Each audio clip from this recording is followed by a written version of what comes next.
Hey y'all, Zelda here. I am coming to you today to talk about affirmations. I've been talking about affirmations a lot with my clients lately, and I've been thinking about affirmations because a friend of mine is doing a Kickstarter for a survivor affirmation deck. And so affirmations have felt like they are in the air, and I haven't seen a lot of videos about them, but when my clients all start mentioning things at the same time, it feels like maybe the internet is talking about affirmations again, which is not surprising. Affirmations are a commonly recommended tool in coaching and therapy and can be really functional, but also can be, they can kind of rub people the wrong way. I feel like they're kind of that like stereotypical therapist thing that's like memeified of like, ugh, like, what, like, ugh, I don't want to do that. Or like an example of kind of like how out of touch therapy can be with like people's realities. And I think that part of this is an accurate reflection of the fact that therapy is often out of touch with people's like lived realities. But I think also it can be a fact that like it is an intervention that is delivered. It like seems like something that could just be applied all the time, but there are a couple of reasons why actually it is kind of like antagonistic to ourselves to use a certain type of affirmations. So if that's interesting to you, that's what I'm going to be talking about for a little while. So, affirmations, as you might have heard of them, are kind of statements that you make to yourself, either like looking in the mirror, something you say to yourself in a certain instance, something you write in your journal, a statement that is, I would say, neutral to positive, that helps you kind of move incrementally towards the way that you want to feel about yourself. Even that might be different than how you've been delivered affirmations in the future, but that is the basis of what I am saying. And also, just as a little disclaimer, I am not the absolute end all be all on literally anything. I am a person who has some training in therapy, a lot of special interests, a lot of curiosity, and I am sharing information for you to go out and look and see how you feel about it. So if you don't agree with me, great. You can go find someone else talking about affirmations. So that's your little disclaimer of like claim your own autonomy and decision-making power in the age of information everywhere. So affirmations, um, one of the reasons that I think that they can create this like, ugh, like cringy experience, for lack of a better word. I know that we're not like cringing anymore, but that is even like just the visceral feeling of like, ugh, like it being kind of antagonistic or confrontational to ourselves. So, first, I want to talk about affirmations as like a coded piece of speech. And this comes from my background as someone who used to be a consultant and a coder and a trainer for motivational interviewing, which is something that is very near and dear to my heart. Actually, it's like a dorky like interest, but I love it. I think it's really useful and I think it's really cool to learn about active listening and the way that we can communicate with each other. And motivational interviewing specifically is it's a communication, like a therapeutic communication modality that is designed to help people make change, to help people change in their life. That's why it's called motivational interviewing. It's like it helps people to build motivation towards change. And if we think about affirmations, they are actually a part, and they're considered a part of what you code for in motivational interviewing. And the reason is that affirmations are something that can be used to help build the motivation and the sense of capacity, a sense of self-efficacy, a feeling that you can, in fact, do the thing that you want to be doing or feel the way that you want to feel. If you're someone who struggles with body image, your affirmations might be around your appearance or how you feel about yourself. But this is what I want to talk about today is why some affirmations might not actually feel affirming. In MI, if an affirmation is too far from what the client perceives themselves to be, the first time you code it as an affirmation, but kind of out of touch. If the client says, no, I don't agree with that, or they can't accept it, they can't tolerate it, even if it's kind, right? Like, no, you're doing a great job. That could be seen as like, oh, I'm affirming that person's ability. Like, you're a really awesome parent, is an example used a lot. But the person doesn't feel like an awesome parent. And so what they say is no. And actually, what ends up happening is the second affirmation is coded as a confrontation because the person actually starts moving further away from the desired effect of feeling that way and more into defending why they don't feel that way. Okay. we're not going to get too far into MI, even though I do love talking about it, but that's how I want to like define why is it confronting, right? And how could that happen with ourself? Well, if a therapist tells you that to look in the mirror every day and to say, I am a beautiful person, that may intellectually seem true to you, whether it's aesthetic or not. I am a worthwhile human being, right? Like these types of things.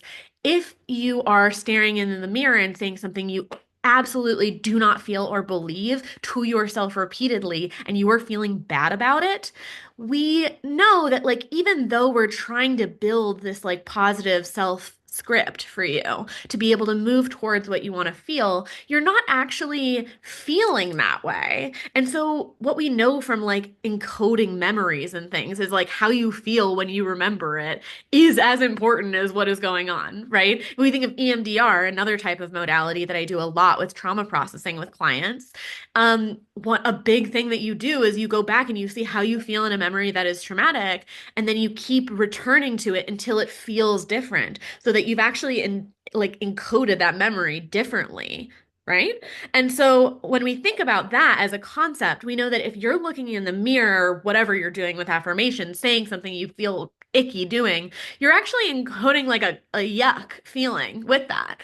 And there can be a certain tolerance, like building up a tolerance of like, I'm not saying you have to feel it 100%, but saying something that doesn't feel aggressively like icky is important when creating a good affirmation for yourself, right? And that means that the affirmations that you might look up or see on the internet or be recommended, unless your therapist is very attuned to you, which there are lots of great therapists, so maybe they are, that it can be very hard to actually like absorb and take in those affirmations. So not only are you less likely to do them, but frankly, it feels like you're lying to yourself. Like it feels pointless, like you don't believe it. And that has been true in my experience of trying to do affirmations, of someone telling me like, oh, go say like, I am worthy in the mirror a bunch of times. And I'm just like, this feels really silly and like feels like I'm like almost being patronizing to myself.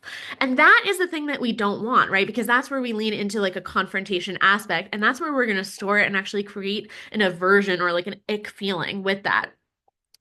However, we also know that the value behind affirmations, right? If we think of like practice makes perfect or how we form new experiences or new memories, we know that repeating something, almost like repeating a behavior, it like myelinates pathways in our brain. It like makes it more easy to recall. It makes that positive talk that we want to have with ourselves, the like way that we want to treat ourselves, more accessible. So how do we do that in a way that doesn't trigger this other like ick like type of feeling? First of all, not doing it before you're ready. If you have an ick feeling towards affirmation, that's fine. You don't have to do them. I think that's number one. That's like, you don't have to do that if you don't want to. That's kind of my approach to most modalities, frankly. So that's not a surprise and it's not necessarily specific to this, but like, if you hate it that much, you don't have to make yourself like it. That's just the facts. Number two, if this is something you're interested in, then creating the right kind of affirmation for you or the right menu of options of affirmation for you is really, really valuable.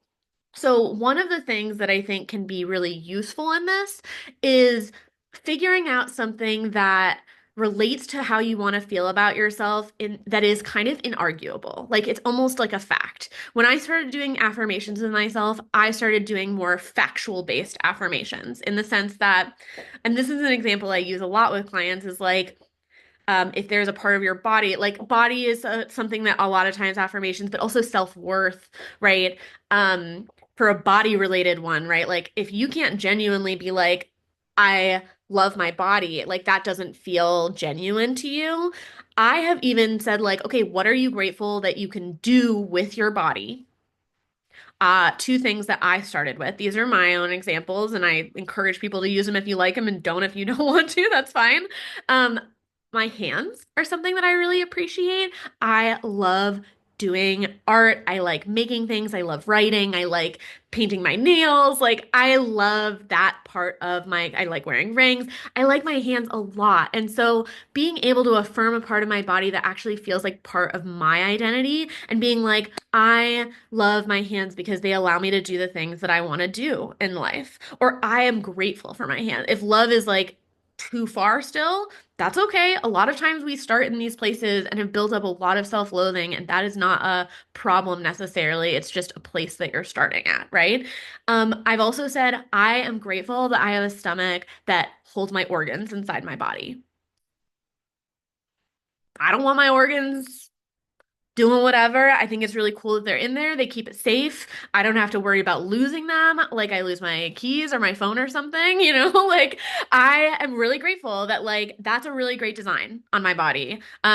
No shame to anyone who does have things they have to manage with that. We're just talking about my body, what I've affirmed. If you don't have hands that can do things like that, I'm sure there's another part of your body. Like, do you like talking? Maybe you like your voice or your mouth or your, ability to project your voice loudly. Maybe you like your hair because you can do fun stuff with it. Maybe you like your body because you can get tattoos, right? Like something very genuine, right? Like this is what we want to affirm, right? Another affirmation that I've used that felt really useful for me is in my values orientation, although I like to adorn myself, although I love self-expression, the reality of how I want to feel about myself is that I feel like the way that I look is the least important thing about me.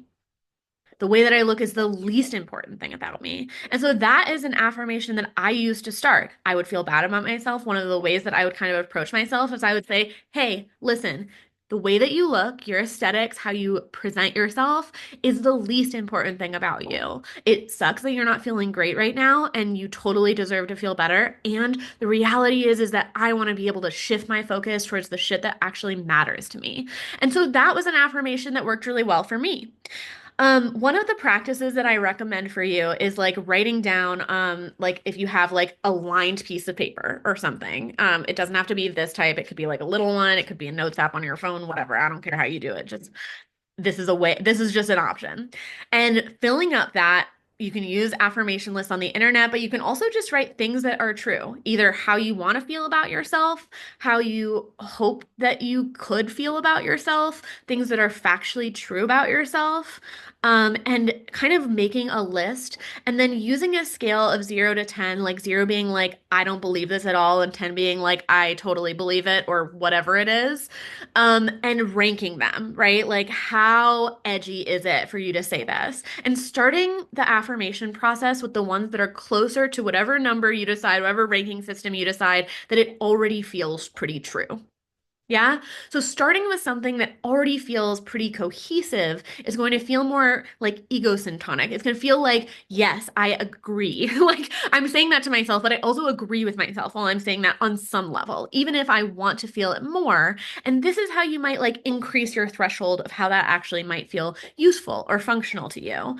It also kind of like is giving you this script of how you can talk about yourself, and it's also giving yourself practice with meeting yourself where we're at, right? Like we don't want to shame ourselves or guilt ourselves or make ourselves feel bad because we don't feel a certain way about ourselves. That's literally like the opposite of what we want from affirmations is for you to feel worse, right? So that is something that I think is really useful about affirmations, a little bit of why that could or couldn't be useful. I hope that that was useful or interesting to you, and I appreciate you all listening. And I look forward to talking to you next time. Bye for now.